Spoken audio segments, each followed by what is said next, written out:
En fait, le rôle de ITX aujourd'hui, c'est de travailler pour le compte de grandes organisations internationales, qu'elles soient aussi bien suisses, françaises, allemandes ou toute autre origine.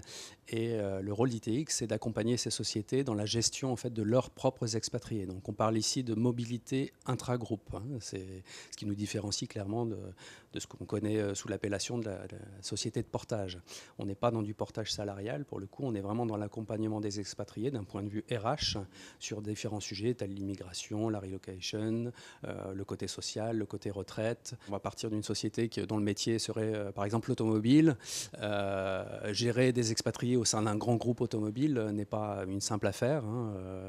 Ils sont parfois plusieurs milliers, ils se développent à l'international. Leur métier, c'est l'automobile, c'est pas la gestion des expatriés d'un point de vue RH.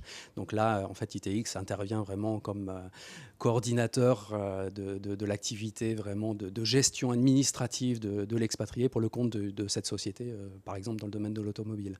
Alors on le fait au travers d'une structure qui est créée pour le compte de la société en question, qui s'appelle la Global Employment Company. Il y a beaucoup de multinationales ici à Genève et plus largement en Suisse qui ont nombreux expatriés. On connaît beaucoup de sièges ici en Suisse, européens, Europe-Afrique.